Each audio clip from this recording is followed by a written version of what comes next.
नमस्कार, आप देख रहे हैं जनभावना टाइम्स। आपके साथ मैं हूं अंकिता। खाद्य महंगाई की बात की जाए तो उसमें प्याज का नाम सबसे पहले आता है। अमूमन हर खाने में प्याज का भरपूर इस्तेमाल होता है।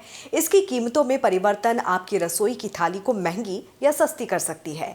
लेकिन क्या कभी आपने सोचा है कि सब्जियों में मिलकर इसका स्वाद बढ़ाने वाला और सलाद के साथ खाने की रंगत बढ़ाने वाला प्याज सोने से भी ज्यादा महंगा हो जाएगा।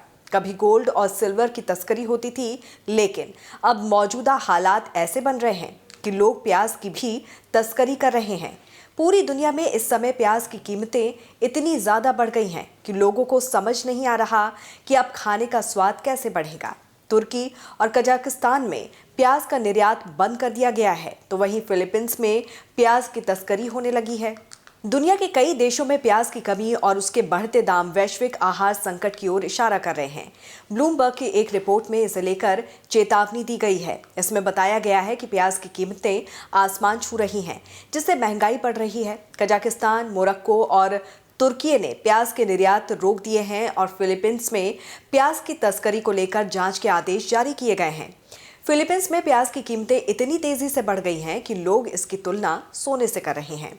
एक्सपर्ट्स बताते हैं कि अभी और बुरा दौर आने वाला है।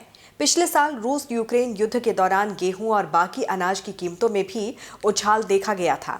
इस युद्ध की वजह से दुनिया भर में खाद्य कीमतों में तेजी से इजाफा होने लगा। हाल के महीनों में गेहूं और अनाज की कीमतों में गिरावट आई है, लेकिन अब दुनिया में सब्जियों का बाजार संकट से गुजर रहा है।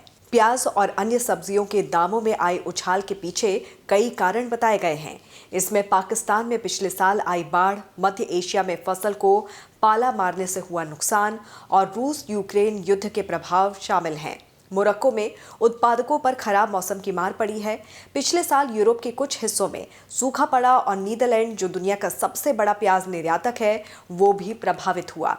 देश और दुनिया की तमाम खबरों को विस्तार से जानने के लिए जुड़े रहिए जनभावना टाइम्स के साथ। नमस्कार।